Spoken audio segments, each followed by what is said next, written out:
welcome. Thank you for joining us on this edition of News 2. I'm Sandra Gomansing. In our top story, the Department of Justice is going after one company that recently implemented a mass layoff. Better Roads Asphalt Corporation notified the Department of Labor that it's closing operations in the Virgin Islands, but the local government says it hasn't done what is required by law. Some employees who were terminated are also to be owed some money. News 2's April Knight has more.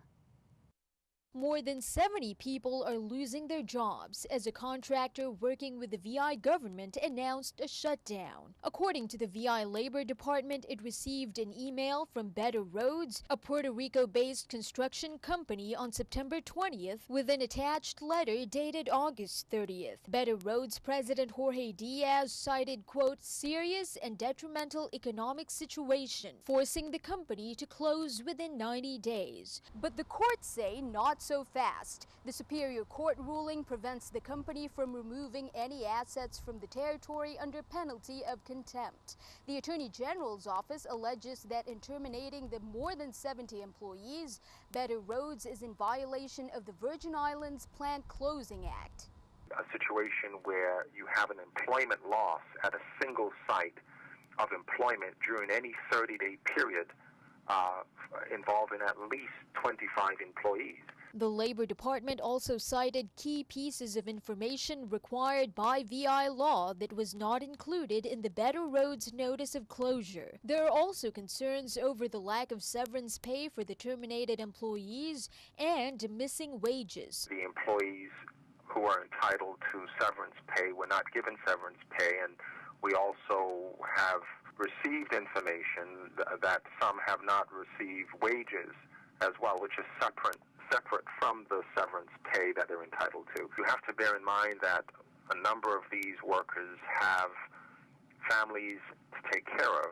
On Friday, October 7th, Superior Court Judge Denise Francois granted A.G. Walker's request for a temporary restraining order. A hearing is scheduled on October 21st. Reporting for News 2, I'm April Knight.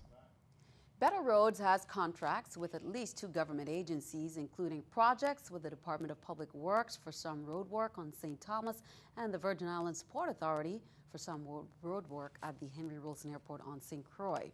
In other news, one government retiree has been speaking out, urging the government to pay up and pleading for a quick solution. This retiree says she hasn't gotten the money that she's worked long years for, and now it's endangering not just her, but also her family.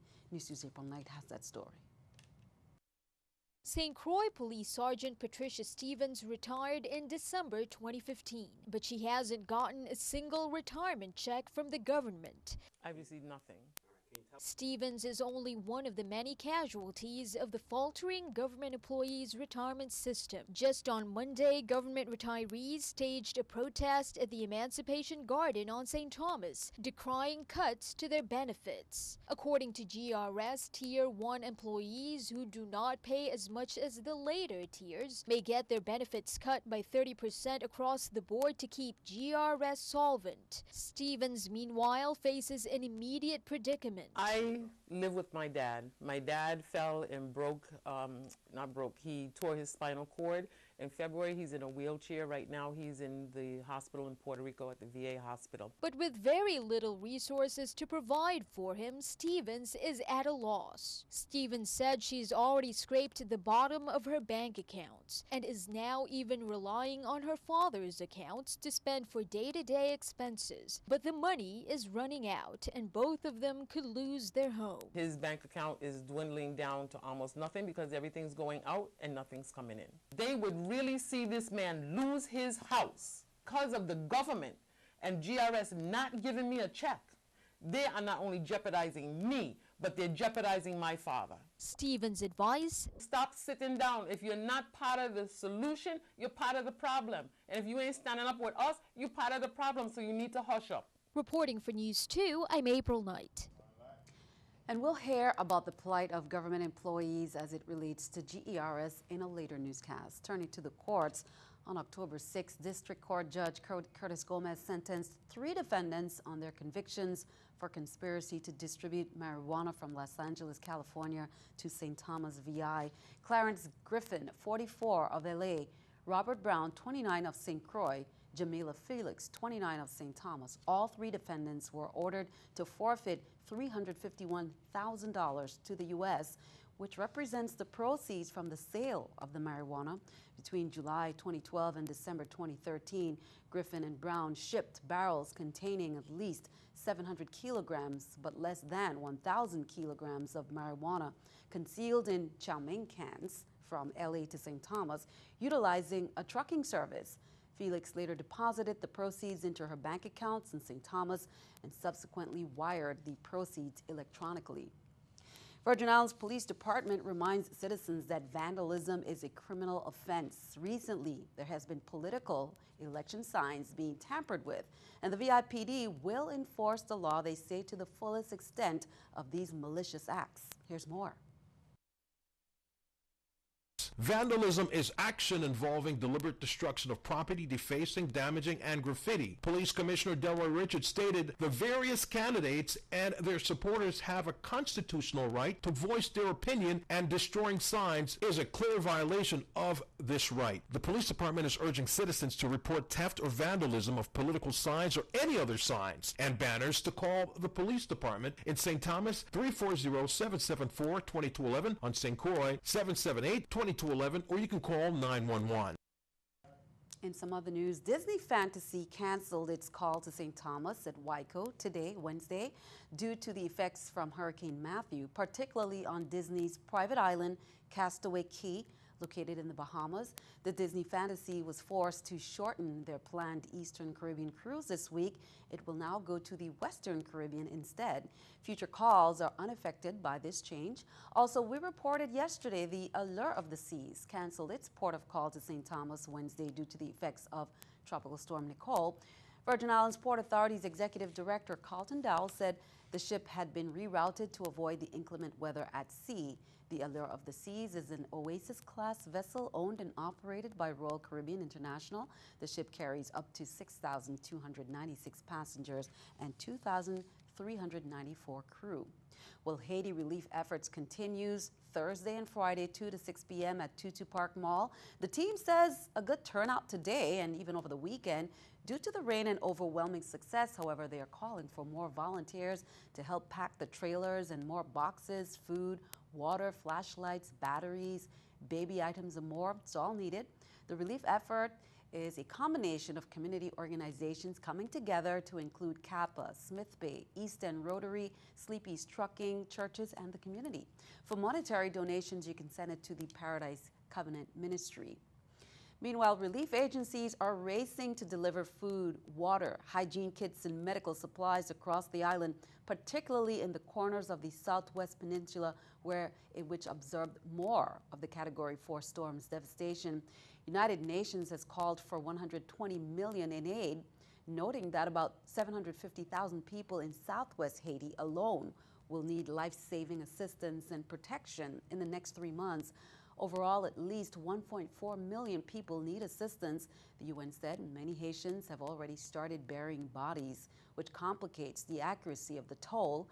About 175,000 people are living in shelters. A few dozen cases of cholera have surfaced. Well, the death toll in the U.S. has risen to about 33. Flooding continued to threaten parts of North Carolina on Wednesday as Hurricane Matthew's deadly after effects swelled rivers and forced tens of thousands to be evacuated.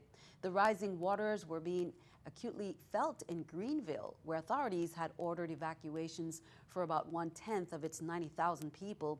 North Carolina's Governor Pat McCrory says Wednesday the death toll in his state has jumped overnight from 17 to 19. More than 110,000 customers in North Carolina still were without power Wednesday. The state's major electric utilities reported that. President Barack Obama declared a new state of emergency for 31 counties in the eastern half of the state. Hillary Clinton spent her Wednesday in Colorado and Nevada, rallying up support for her campaign, but the release of stolen emails by WikiLeaks remains a thorn in her campaign's side. Joe John explains. As Hillary Clinton looks west, her campaign is keeping an eye on the latest batch of stolen emails released by WikiLeaks. The daily deluge of campaign chairman John Podesta's stolen emails becoming an unwanted distraction for Clinton, the contents offering a glimpse into the inner workings of the Clinton campaign. One email revealing a disagreement between top Clinton aide Huma Abedin and Podesta over Clinton's press strategy. Abedin wondering if Clinton can survive not answering questions from press at events, with Podesta responding, "If she thinks we can get to Labor Day without taking press questions, I think that's suicidal." Donald Trump is seizing on the cache of hacked emails to make the case against Clinton. This is the most heinous, the most serious thing that I've ever seen involving justice in the United States, in the history of the United States. We have a person that has committed crimes that is now running for the presidency. Podesta brushing aside those attacks, claiming Trump's scorched earth tactics are designed to energize his supporters and turn off everyone else.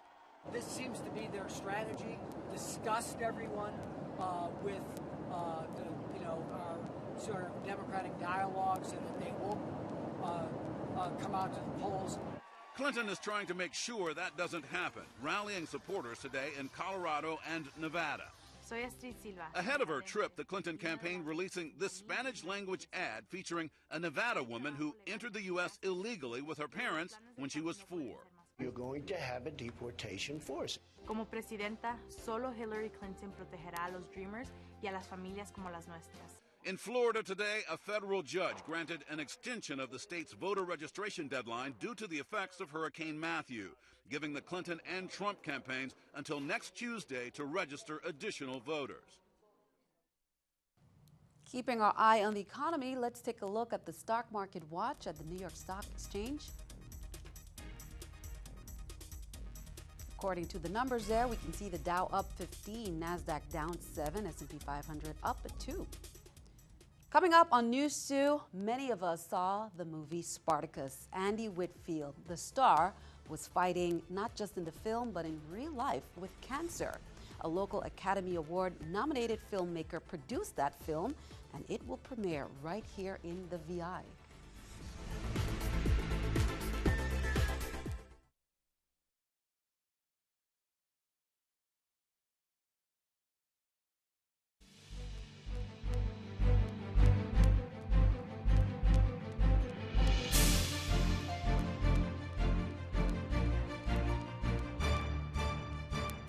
Welcome back. It is Breast Cancer Awareness Month, and the Virgin Islands historic red carpet premiere of feature documentary film Be Here Now, the Andy Whitfield story, the star of Spartacus. That will take place on St. Thomas. Whitfield's family is in the VI for the opening night of the Forum's 2016-2017 season on October 15th at Antilles School Prior Gillette Hall. Here's details.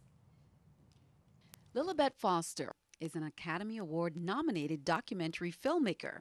She has just made a film about Andy Whitfield, the star of Spartacus. I'm very pleased to be able to bring the film to the Virgin Islands and wrap that in an inspiring day to really think about our own lives and our own health. Andy was young and healthy and very good looking in the prime of his life when he got lymphoma cancer. He and his wife allowed Lilibet to film them as they battled cancer. My husband was a very shy engineer, and through great determination, a very bossy English wife and some pretty big goals, turned into an overnight superstar. When at 36 he scored the lead role in a huge, one of the first highest budget TV series in America with the Stars Network, when he won the lead role of the show Spartacus. When we finished filming season 1 and returned from doing the publicity in the States, we returned to deal with the chronic back pain that Andy had for quite a long time, which we accrued to all the sword fighting and very rigorous stunts that he would do along with his stunt. So when we actually got to the source of the pain that he was in, he was shockingly diagnosed with stage 4 non-Hodgkin's lymphoma. And we decided to jump into that chapter with the same, I guess, enthusiasm even, dignity and kind of grace and determination that he jumped into Spartacus. We went, okay, well, this is here for a reason. It's a film called Be Here and Now. It has already won multiple awards all over the world. A red carpet premiere at the Forum will be held on Saturday, October 15th. The tickets for the red carpet premiere are available at theforumvi.com, but I think you can also buy them at the Chelsea Drugstore and the Medicine Shop. I'm so blessed as a filmmaker to have had the critics call the film inspiring, because that's what we hoped it would be. And they've said it's not to be missed, and it's a real, true life story of real heroic way to live your life. You are invited into some of the most personal moments of an inspiring man, a very challenged woman, and two beautiful little beings as they dive in and out of Hollywood and journey through cancer. I'm here with the children to celebrate my beautiful husband's legacy and to inspire other people to live life and death to the fullest. Be Here Now. Now, there will be a Q&A after the film. And in case you're wondering, Lilibeth is from the VI. She is the daughter of John and Claire Foster. Now, there will be a Pink Out, Health Fair, and Zumbathon that will be held earlier in the day on Saturday at Prior Gillette Hall and MCM Center at Antilles School. It's all to raise awareness for CSVI and Viva Virgin Islands, Vidas Extraordinaires, Inc. We will have more on the day's events on tomorrow's newscast. Senator Armando Rocky Liebert today expressed gratitude to Governor Kenneth Mapp for signing into law 2 acts that he sponsored. Act 7947 that provides for the government of the VI to develop and operate or enter into a public-private partnership to develop and operate a bottled drinking water plant for distribution and sale of bottled water in the VI, and Act 7939 that provides for the reenactment of the Virgin Islands Cancer Registry Program. Liebert was prompted to amend the 1999 legislation as a result of the emergence of new technology and the need to update the territory's reporting requirements to conform to the standards of the Centers for Disease Control's National Program of Cancer Registries. Well, there are 62 new confirmed cases of Zika in the last week in the VI, according to the Department of Health. There are now 524 of that number. We have 48 on St. Thomas, 11 on St. Croix, and 29 confirmed on St. John. The number of pregnant women in the USVI who have tested positive for Zika is the same as last week, 48. 35 are confirmed, while 13 remain probable. Remember, you can go to the Health Department's website to check out the latest reports every week. That's www.doh.gov.vi. Senatorial candidates for the 32nd Legislature of the USVI will be participating in the St. Croix Educational Complex High School's Social Studies Department Election Year Senatorial Forum. That's on Friday, October 14th at 9 a.m. in the school's auditorium. The forum serves as an extension of classroom lessons and allows students to close-up opportunity to hear and question the candidates on pertinent educational issues while learning about their civic responsibilities.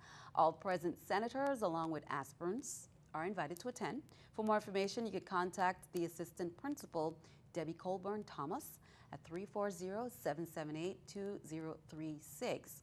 October kicks off National Farm to School Month, and the VI Department of Education, in partnership with the VI Department of Agriculture, will host a series of events they kicked off already to educate our students and the community on health and economic benefits of introducing locally grown produce to our schools. The 2016 National Farm to School Month theme is One Small Step, the special interagency partnership between the Department of Education and St. Croix farmers. They're providing public schools in both St. Croix and St. Thomas St. John districts with farm fresh watermelons. Now, each week in October, students enrolled in the school lunch program will enjoy the watermelons as part of a special offering during the lunch period called Melon Mania.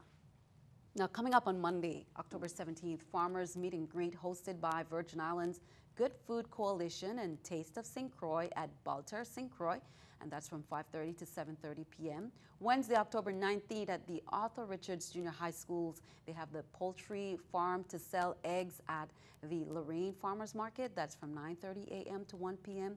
And then Thursday, October 27th, the second annual Food Learn event opens Dine VI at Estate Way Museum. That's 10 a.m. to 1:30 p.m. St. Thomas, we have on Thursday, October 13th. Dignitaries enjoy lunch at Adelita Cancroyne Junior High School. That's at 11 a.m. Coinciding with Domestic Violence Awareness Month, the Women's Coalition of St. Croix is celebrating 35 years of serving the community. The organization is holding an open house to share its services with the community and fun-filled Purple Palooza. Here's more. We're having it at 45 Fisher Street, and the open house starts at 10, finishes at 4, and the business after hours and Purple Palooza starts at 5:30 and finishes about 9. The open house is where you would get the information. You talk about the different programs that we have. You'll find out about what happens at our shelter, our transitional housing program, our Project Linked, our clients, our closet to closet, the staff at the crisis center, all of that. Purple Palooza is fashion, poetry, karaoke. So come out, have some fun. Mother's Choice, Inc. has been around since 2004. They have done outreach ministries, back-to-school giveaways, summer camps, and more in the States. And the woman behind the scenes is Nicole Richardson. She's also done some stuff here back on St. Thomas. She also does an annual women's conference in the U.S. This time she brings it here to St. Thomas. The VI Women's Empowerment Conference will be held on Saturday at the Marriott. Registration ends on Thursday. So you can call 678-448-2853 to participate. A grand lineup of talented women are scheduled to present, such as Allison Hines. There will be giveaways, prizes, music by Poison, Spectrum, and live DJ music. Here's more. What brought about the Women's Conference, honestly, was just realizing that as growing up in the Virgin Islands and went abroad to live in Atlanta, that you still have to come back and give back something to home. You have to remember where you're from and who the people, the key components of people in your life that brought you to become the person you are today. So it's a conference that we started off, and I wanted to target a group. So my first target group was women. Women are the foundation of this world. We're the one that breed the men and women of today. And I feel like if we can come together and grow strength in numbers, that's the theme, then maybe we can help our younger children who are now growing up get back to the realistic views, which is we control the home. We control the emotions, both in and out the home. And what you saw was some of the outreach and giveaways by the Mother's Choice, Inc. Be sure to stay tuned for that. Sisters in Unity Conference, that's also underway, entitled Living a Transformed Life. The guest speaker is Apostle Dr. Brian Edgehill at the Frenchtown Evangelistic Assembly. There will be a guest musician, saxophonist Brian Hodge. The presentations kicked off early this evening, but continues Thursday 7 p.m., Friday 7 p.m., and Saturday at 11 a.m. with a Unity picnic at Megan's Bay. Now, each night, there's a different topic that will enlighten everyone in attendance. For more information, you can call 774-8433. Be sure to stick around. Your News to AccuWeather forecast comes your way next.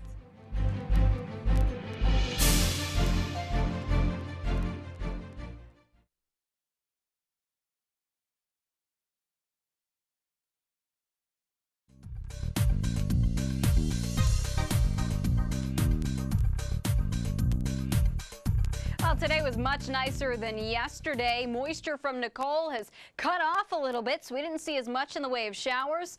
There's a tropical wave that's going to be moving south of the area through tonight and into the day Thursday. That could still set off a shower or two, but there is Nicole. It's making a beeline for Bermuda. The eye of the storm likely to pass right over, if not dangerously close to the island, and it should be a pretty strong hurricane at that point. Meanwhile, our area, again, mainly shower-free throughout the day today, but you can see here across the windwards, a few of those showers did pop up. That is that tropical wave that's going to skip off to our south as we go through the next 24 hours. Could be a shower in the region tonight, otherwise partly cloudy with temperatures in the lower 80s. We'll be at 89 degrees on St. John throughout the day on Thursday. Could be a shower or two, again, with that wave off to our south. There is another wave that's going to move through the weekend. But other than that, our trade wind pattern is coming back. Watch for a shower or two near St. Thomas as well, with a high near 90 degrees. In the middle 80s in St. Croix, a shower or two may briefly cool things down. Winds should be out of the east and southeast at about 10 to 15 knots. Here's a look at the marine forecast on the Atlantic side. There is a small craft advisory, not because of local winds, but because of swells coming southward from Hurricane Nicole. Waves will be about 5 to 7 feet on the Atlantic side, and there could be some breakers upwards of 9 feet as well. The Caribbean side much quieter. We're protected by the islands, of course, so waves will be about 3 to 5 feet with a southeast wind at just about 5 to 10 knots. 5-day forecast continues to bring a chance for a shower or two into the region. Again, watching another wave Friday into Saturday. That'll be our best chance at seeing rain, but still getting plenty of sunshine in there. Even if there is a shower or two, temperatures will consistently be close to 90 degrees during the afternoons. Sandy, back to you. Thanks for that. Thanks for the update. Our news to weather pictures by Samaya Charles, 6th grader of Alfredo Andrews, sharing sun in the fun. That's what it's all about. Samaya, thank you for that picture. Having some fun there outdoors. Send us your news to weather picture to news2 at Innovative Business Center, 4611 Tutu Park, Suite 300, St. Thomas, VI 00802. That is all for this edition. We'd like to thank you for joining us. For all the latest, I'm Sandra Mansing. We will see you next time. Have a wonderful evening.